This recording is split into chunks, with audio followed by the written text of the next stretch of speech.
Eh ben, en fait, ça fait pas mal de temps que je travaille sur ce genre de sujet, en fait, depuis mon premier court métrage et où j'avais filmé aussi la disparition d'un vieux quartier de Barcelone, un vieux quartier, traditionnel et populaire et j'ai été amené à voyager en Chine, à faire un autre film, à Shanghai dans le même, esprit. Plusieurs années après, je suis revenu et je voulais voir cette ville de Chongqing parce que c'est une ville qui a euh, grossi à une vitesse incroyable, notamment parce que en aval, sur le Yangtze, ils ont construit le barrage des Trois Gorges qui a inondé des vallées et il y a une migration qui a eu lieu énorme et puis aussi toute la migration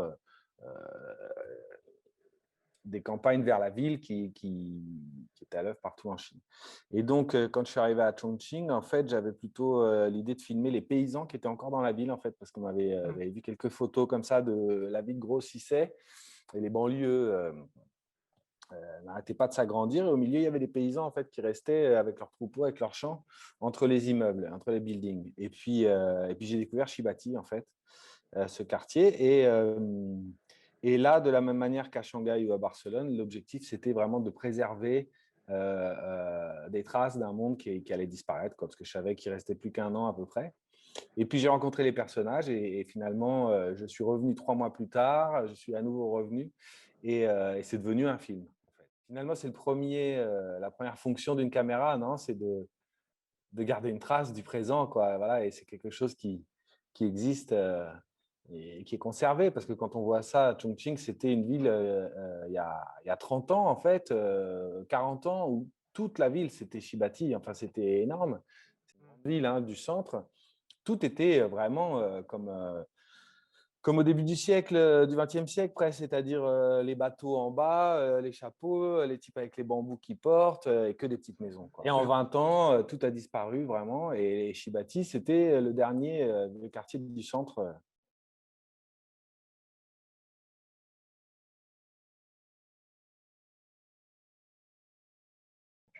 Alors bon, ça se fait un peu tout seul. En plus, moi, j'ai commencé, j'étais graphiste au début en sortant des arts déco de mes études, quoi. Et donc, les outils informatiques, je les ai utilisés assez vite. Et puis, mes deux premiers films, c'était euh, des films filmés dans le réel, mais où tout était entièrement recomposé dans After Effects en 3D, enfin en 2D et demi, comme on dit. Voilà. C'était des vidéos collages, etc. Et donc, l'outil n'est pas pour moi un problème. Mais en tout cas, un film comme ça, comme Shibati, c'est un voyage, je reviens, je dérush, je commence à bricoler quelques séquences, je repars là-bas. Bon, il y a toute la phase de traduction, en fait, qui est très longue et qui, hélas, ne peut pas être déléguée parce que le Chongqingais, c'est compliqué, peu de gens le comprennent, il faut travailler avec quelqu'un. En fait, moi, j'ai dérushé, enfin, et on a traduit avec la personne qui était là au tournage. Les rushs. Enfin bon, tout ce travail même de traduction, je ne pourrais pas, hélas, le déléguer. C'est un travail hyper long et compliqué parce que il faut connaître les situations pour comprendre ce que disent les gens. C'est propre à la langue chinoise, c'est que hors contexte, on ne comprend pas, etc. Et, euh, et qu'en plus, ça se fait de façon épisodique, enfin épisodique, non, mais c'est réparti dans le temps, en fait. Donc, ce n'est pas vraiment une prod avec un montage tant de jours et puis c'est fait, quoi. Je monte, je repars, je reviens, etc. Bon. Donc, enfin, logistiquement, en fait, ce serait un peu compliqué d'avoir un monteur qui vient ou vient pas, etc. Bon, comme en plus, je vis entre Paris et Zurich, voilà. Mais il y a aussi une chose, c'est que bah, finalement, l'avantage, c'est que je cherche moi-même et donc je ne suis pas en permanence en train d'expliquer à quelqu'un si on peut avancer de quelques images. Pour essayer ça, je le fais directement et ça, c'est hyper agréable parce que c'est comme écrire, quoi. Ou bon. Le gros inconvénient, c'est que je travaille seul. Donc, pour compenser ça, je montre régulièrement à mes proches, en fait, et puis à quelques amis. Ce qui est génial de travailler avec un monteur, c'est qu'il a un œil complètement neuf. Il n'était pas là sur le tournage, il ne connaît pas les tenants, les aboutissants, etc. Il voit juste ce qui marche et ce qui ne marche pas, ce qu'on comprend et ce qu'on ne comprend pas, ce qui est intéressant et ce qui ne l'est pas. Et alors que seul, on peut parfois lutter sur des problèmes, en fait, parce qu'on est dedans, qui seraient résolus dans une discussion, quoi.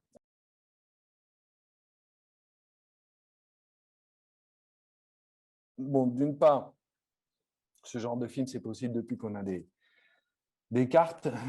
Avant, quand on bossait sur cassette, bon, et que tout est numérique, etc. Donc, ça permet de ne rien rater, entre guillemets. Et puis, en plus, moi, comme je ne parle pas chinois, je ne sais pas ce qui se passe. Donc, je ne sais pas ce que je rate. Donc, parfois, je tourne des plans, enfin, des minutes et des minutes de choses qui ne sont pas du tout intéressantes pour le film. Mais enfin, donc, je tourne énormément.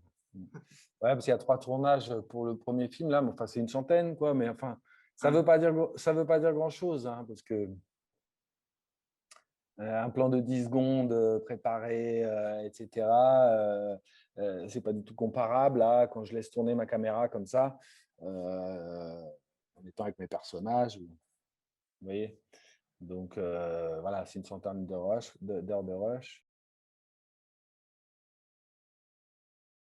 En fait, le truc, c'est que c'est particulier tout ça parce que comme je ne comprends pas ce qui se dit au moment du tournage, et même quand je suis venu un petit peu pour le premier et complètement sur le deuxième film avec quelqu'un, même en fait pendant le tournage, elle ne peut pas me traduire en fait parce que sinon ça fait des pauses, on ne peut pas demander aux gens d'arrêter de parler pour qu'elle me traduise, etc. Donc en fait, on a essayé un peu, hein, mais bon, j'ai laissé tomber, c'est-à-dire qu'on filme, quoi. Et moi, et après, elle me dit juste, parce que justement, ce qui est bien avec elle, c'est qu'elle connaît le premier film, et c'est un peu ce qui m'intéresse qu'on essaye de faire, quoi. Et donc, elle me dit à peu près où on en est dans ce qui se passe, quoi. Ce qui est d'ailleurs très précieux, parce que sur le premier film, je ne savais même pas ce qui allait se passer dans une demi-heure, dans une heure, demain ou après-demain, en fait, parce que j'étais tout seul. Donc, je ne savais même pas voilà, je ne pouvais pas anticiper le tournage. Alors que là, mais comme je ne comprends pas ce qui se dit, je découvre en traduction. Donc ça, c'est première étape. Donc il y a première étape un peu de déroche d'organisation, on va dire. Bon, ensuite traduction. Et là, je comprends ce qui se passe et donc je peux imaginer la suite en fait. Donc je repars, donc je commence à monter les séquences que j'ai, les séquences les plus fortes, etc. Et puis à partir de là, je réfléchis un peu à maintenant comment j'imagine la suite. Et puis je repars en voyage, je les retrouve. Évidemment, il se passe complètement autre chose que ce que j'avais prévu, mais ça c'est normal, heureusement. Et puis je reviens, retraduction, remontage et troisième tournage pour finir. Et après, bah, j'attaque le montage de l'ensemble. Mais c'est pareil, moi je trouve ça très compliqué parce qu'il faut toujours écrire pour avoir des subventions et tout ça. C'est compliqué parce qu'en fait, heureusement, on ne peut pas du tout prévoir ce qui va se passer, quoi. Enfin, on peut essayer d'anticiper, d'imaginer, mais on ne peut pas imaginer un film, en fait, vraiment, je pense, avec juste quelques repérages ou à partir d'un premier tournage de quelques jours, quoi.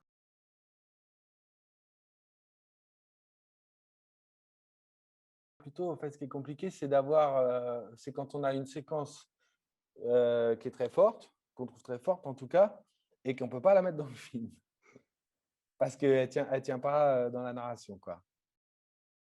Il y en a une comme ça où le petit Hong, là, il y a un plan dans le film en fait où il joue avec un oiseau qu'on remonte là, clac, clac, clac, comme ça, là, en plastique.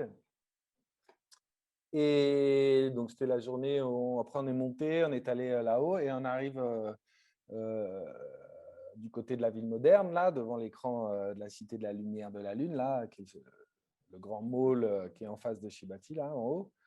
Et arrive une petite fille, elle, de l'autre monde, c'est-à-dire habillée une riche, quoi. Et de son âge, un tout petit peu plus grande, comme ça.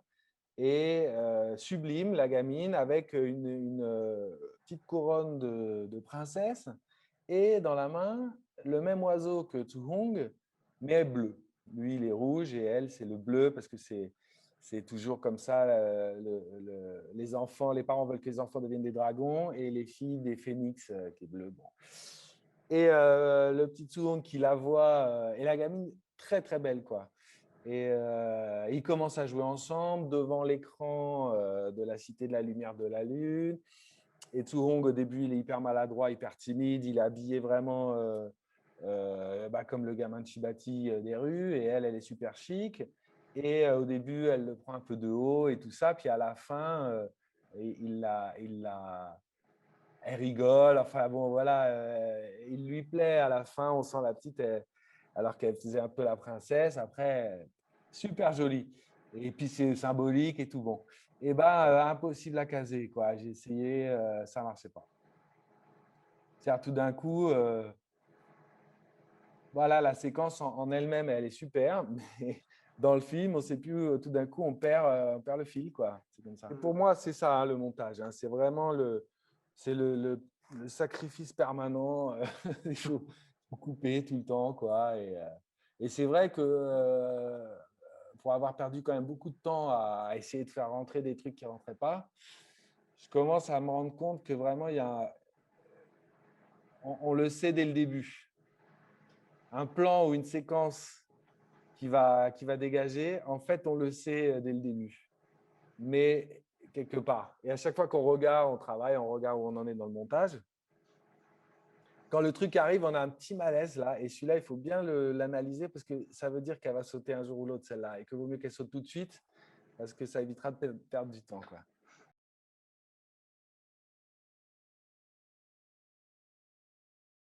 Non, c'est plus parce que pour refabriquer en fait une réalité condensée en 1 heure de ce que j'ai vécu avec eux.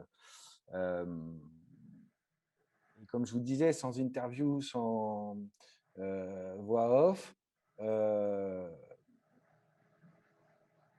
c'est très, très, très complexe en fait de recomposer des séquences compréhensibles, dynamiques, où en même temps on se laisse emporter dans la vie de ce qui se passe et en même temps on comprend des choses.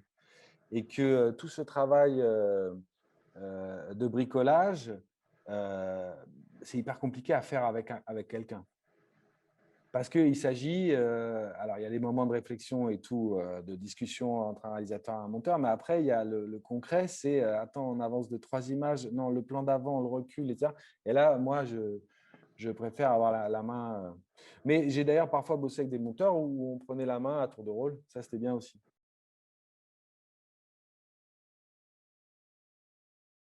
Dans le documentaire, en fait, on tombe sur des gens qui s'y prêtent et des gens qui s'y prêtent moins.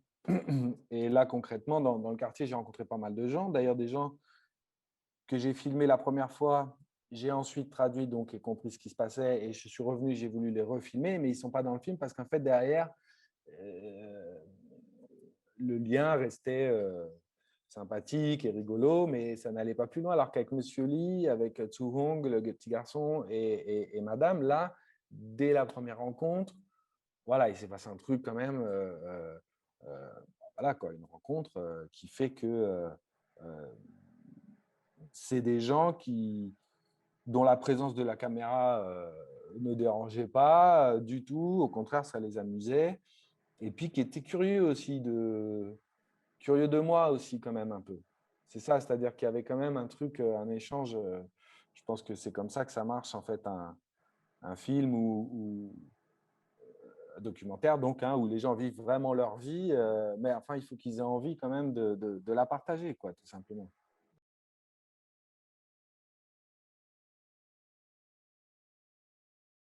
Alors, dans le film, on en voit peu, mais Madame, elle a énormément d'objets et chaque objet, elle raconte des histoires sur chaque objet, que ce soit le petit truc en plastique ou le grand champignon ou le cheval. Bon, elle aime bien parler, elle a plein d'idées, elle est très créative, donc elle, avec son champignon, c'est plutôt l'image voilà, qui est complètement poétique. Voilà, c'est comme un petit lutin. C'est sa dimension à elle, vraiment. Mais tous les objets sont symboliques, hein. La pastèque, le panier, enfin tout, quoi. Pour moi, ce qui est génial, c'est de l'écouter dans son monde, quoi.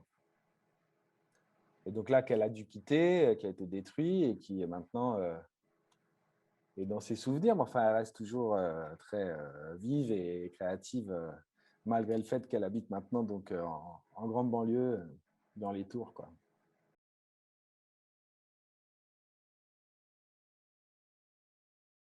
Non, il y a juste que là, avec le confinement, en fait, j'étais quand même assez dans ma bulle, montage, tout ça, et quelques boulots, et que dernièrement,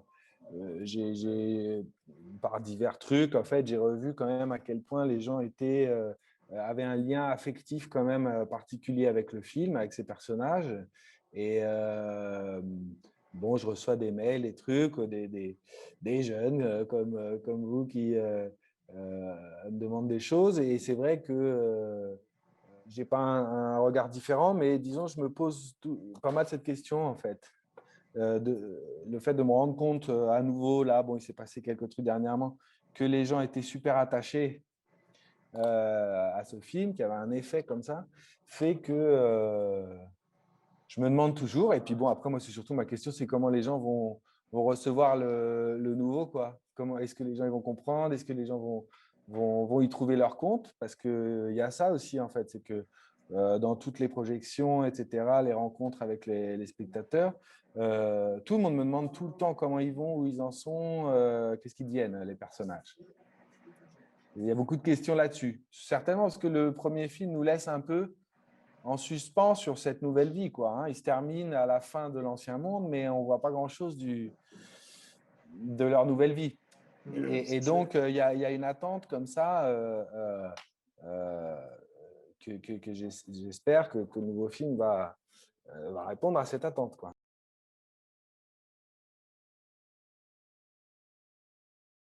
Pas encore. Il y a un titre provisoire, mais non, j'ai pas encore trouvé le. Enfin, j'hésite encore pas mal. Ouais, ça c'est le truc dont il faut que je m'occupe rapidement, justement.